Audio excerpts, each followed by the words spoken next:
here once again, coming at you live with yet another Game of Thrones centric episode of AxeyFabulous. This should not be a surprise. What we have for you today is a special editorial edition I have chosen to call The Trial of Benioff and Weiss. In honor of this momentous occasion, I have brought in a few guest panelists. I did have a few people who volunteered for this worthy project, including a few who did not quite make the cut. My good friend Felician, who is... yeah, he's not quite right for this. And my assistant slash camera bot, Thingy. Unfortunately, Thingy does not talk. Oh, also, this guy's out. So now to the people I did get. First, we have a Song of Ice and Fire purist and returning contributor, I Stan Stannis. Stannis! I think he posts on the Westeros boards. From Puxatawney, Minneapolis, we have Douglas, who also goes by the nom de plume Reddit user 4587320. Please, Kenneth, call me Doug. Never call me Kenneth. From 4chan, we have YOLO Frodo. YOLO! And finally, we have ONTD blogger Anastasia Llewellyn Hermione Stark. Hello. So on with the trial. Are we treating ONTD as if it were a legitimate site? It is. No. It's an acronym for Oh No They Didn't. The ONTD community is legitimate and it's thriving and it has evolved It's from... a gossip site. Rangelina. It is, but it... Octomom. And it's on LiveJournal, of all places. I wonder who Chloe is dating. Nobody cares about this. Well, do you know who else uses LiveJournal? I don't know. People who haven't advanced to MySpace. George R.R. Martin. Sick burn. Yeah, Reddit user, you need to just shut the f up right about now. I am not just a Reddit opinionist. I'm also affiliated with other quality review sites for like-minded intellects, such as AV Club, Comixology, Goodreads, Tor.com. Oh, Tor.com. You know Adam Whitehead. Wordhead. He's a troll. No, he runs a legitimate science fiction fantasy blog. That would be like calling Sean T. Collins boiled leather. Also a troll. Mark Kleinhen's Tower of the Hand. Troll in a troll's habitat. Nobody suspects the butterfly. Everyone suspects a troll. Podcast of Ice and Fire. Trolls with microphones. Rygar's penis. Troll. Jace LeCobb. Miles McNutt. Maureen Ryan. Empowered media trolls. Basically anyone who disagrees with you is a troll. We're like over 3 minutes in and haven't even begun the trial yet. Raffle. This is a disaster. Kenneth, if this is a trial, shouldn't we be levying charges? Yeah, let's do that. I'm gonna start off with the showrunner charge. I'm confused now. Shouldn't the question be, should they be showrunners? Now I think we first have to begin by kind of acknowledging that it's sort of a thing now to hate on showrunners. Well, that's because they all suck. They might not suck as bad if they actually read the books. Well, let's all just admit that hating showrunners just for being showrunners is kind of stupid. Only if you can admit that anyone taking the job of showrunner is under suspicion of being a complete idiot in the first place. It does seem kind of thankless. Kenneth, if I may. Not if you keep calling me. Thank you. 9 times out of 11, this irrational hate comes from fans who are, shall we say, less emotionally equipped to handle the realities of modern television structure. These fans with their faves, Stannis! and their OTPs become invested in their own personal headcanon to such a degree that they begin to filter out the logical necessity of a concise story arc. Jamie N. They use superfluous words like agency and misogyny and media-friendly catchphrases such as believable representation whenever tertiary characters of negligible worth are adjusted to fit the television paradigm. If only these imbeciles could view the world of television production clearly, as I do, then they would realize that all of the characters are being shortchanged in some way, shape, or fashion. All characters? Except Robb Stark. So why then? Because Game of Thrones is a 7-season cable television program about a series of books that have more characters than 4chan has tentacle porn links. Your faves are inconsequential in the face of the greater storytelling dynamic. That's like the first sensible thing you've said all day. It's not, Kenneth. And you're a troll. All right. The charge. Show running. Guilty or not? Yes. Of course they're guilty. Guilty! Guilty! Guilty. The next charge is actually a question. Is the show better than the books? I will kill you, boy. Kenneth, your impertinence is fascinating. It's a serious question. Gamma Squad and Flavor Wire both claim HBO's Game of Thrones is superior to the books. Okay, stop! Those aren't even legitimate sites. And they're entitled to their wrong opinion. Trolls, really. It is their opinion. Certain parts are certainly made more appealing by actually being able to see them. Boobs. And the books don't have Ramin Djawadi. I have a better soundtrack in my head. Let me guess. Does it feature Motorhead or Slayer? Yes. So? Look, guys, if the answer that you're looking for is that the books are indeed better than the show, well, you're right. Boobs. There are actually more boobs in the books. In Karth alone. Use your imagination. So let's close out this topic. Read the books. Read the books. Of course. Read the books. I'm too lazy. Or, you know, don't. Next, the thing that gave me the idea to have this trial in the first place. Somebody on Twitter basically said, David and Dan are ruining the show. Yes. Zoinks! That's like a trick question. Well, they didn't just step in. Benioff and Weiss have been running the show since its inception. I will grant you that season 1 was palatable. Actually, every season this show has gotten better. I'd like to back this crazy sentiment up with some cold hard facts. Oh, facts. You mean something that Anastasia here might not be swayed by. I will find you and I will kill you. See now, there's your estrogen getting the better of you. I'm a man.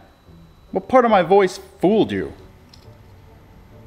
By all the gods, you are an ugly man. People should be allowed to present themselves how they want to. I'm not sure. Neckbeard! I think I need to break this up, Dougie. Pardon? I'm switching you out. Wait, I need an audience to legitimize my online presence.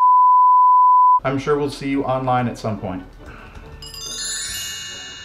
It's my niece Jessica. Why am I here? Doesn't matter. You'll do better than the last guy. I feel like not much is gonna change here. Let's go to the Emmys. Game of Thrones Season 4 racked up a whopping 19 Emmy nominations this year. Now, this is also including the much coveted Outstanding Drama category, and also including a musical score nod for Ramin Djawadi, which is about damn time. Don't forget the nomination for Lena Headey. Pedro was robbed. How'd you know this? You're not even allowed to watch the show. Every child knows that. Duh. Anyway, Game of Thrones Season 4 was rated the 19th greatest season of television ever. Season 4 scored higher than all previous seasons. Benioff and Weiss are still ruining the show though, right? No, I'm gonna say no. Do I have to be here? No. Bye. I notice you haven't touched on the rape issue. Rape is canon. It's part of Westerosi existence. People need to stop crying over it. Well, if this is a trial, we should maintain fairness and bring all the charges to the table. Too many naked men. Yeah, I have charges too. I'm charging that Talisa was some made-up cockamamie bullshit. Talisa is a person too, though. They stabbed the baby. Talisa was a random nurse from Volantis wandering around a war-torn countryside on her wagon with no guards. I love Una Chaplin, though. Look, we all love Una Chaplin. This goes against everything George teaches us about the realities of existing in a feudal state. What about Kat? When are you gonna get to how much D&D robbed her of? No one cares about Catelyn Tully's adjusted storyline. We're talking about the complete loss of a much more important character. Butterbumps. Jane Westerling, who was twice the woman Catelyn could ever hope to be. So if Catelyn might have loved a motherless child, then Robb might have found himself a better woman? What? Let's just get to some common criticisms people have about the show. Rape! Fine. That title seems unworthy of even this show. Yeah, get your attention, though. Now, I know that a large section of the fandom is standing with both feet firmly planted in the anti-rape camp, which, that's laudable. Obviously, not a lot of people turn on their television sets hoping to see some form of sexual assault depicted. Look, I'm not saying there isn't some sort of go-to rape trope somewhere in the creative process when it comes to tension building. But I want to just briefly give you a peek into the brain of that rare creature known as the writer. It may not be pretty. When you're a young writer, say in your early 20s, footloose and fancy-free, and you're trying to imagine, what is the worst thing I could do to put my lead dude through? How can I really get to that guy? Razor blade across the tongue. Something with his fingernails. Then add lemon or Tabasco sauce. Yeah, I'm not proud to admit that I have considered those and other colorful options when it came to hurting my lead protagonist. The thing is, we writers, we grow, we mature. In some cases, we even end up with, how I'll never know, a wife and a young daughter. He had sex. And then, sometime after those years, as we're tacking away in the darkness, we ask ourselves the same question. What can I do to hurt my lead protagonist? And the answer becomes not fingernail torture porn, but rather anything bad happening to my daughter or the woman that I love. Aww. Now, I'd like to believe that most writers who attempt to vividly paint a picture, be it with words or on screen, of the abuse of women and or children, do it from a point of view of wanting to protect them, and not from some darker, deep-seated need to cause harm. But I'm sunny like that. And there we see some white male privilege. What does being white have to do with that? Just, I don't know, that's what we're supposed to say. Great.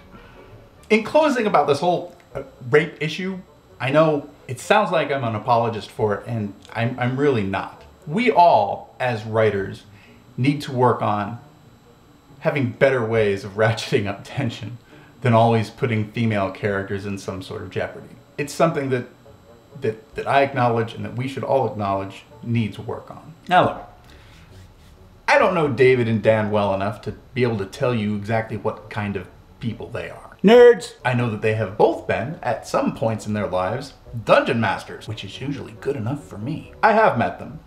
To me, they seem like extremely intelligent, empathic, ambitious, and progressive thinking men. And it seems to me they have much more to worry about in their daily production headaches than fulfilling some secret rape fantasy on their show. Speaking of secret fantasies, I notice we're not bringing up Podrick's magic penis. Penis. Now that's some weird form of wish fulfillment. Podrick's penis is not canon. Yeah, I have no idea about Podrick's magic penis. But boy, the jokes, they just sort of tell themselves, don't they? Podrick should be treated with more reverence. Whatever. What's the verdict? I told you. Rape is canon. Talisa should have been raped like 80 times before Rob stumbled into her. You're disgusting. She had no guards! Okay, look here.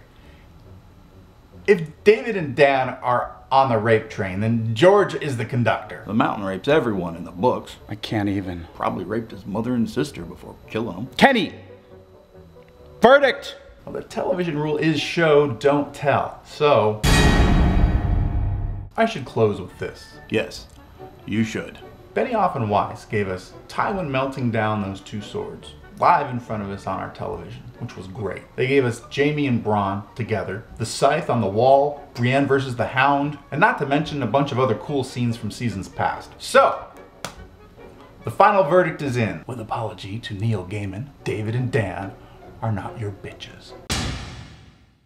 Thank you for joining me once again here at AxeyFabulous. I'd like to close out with a song from my good friend and future Grammy Award-winning recording artist, Vella. Sing your song, Vella. Take it away.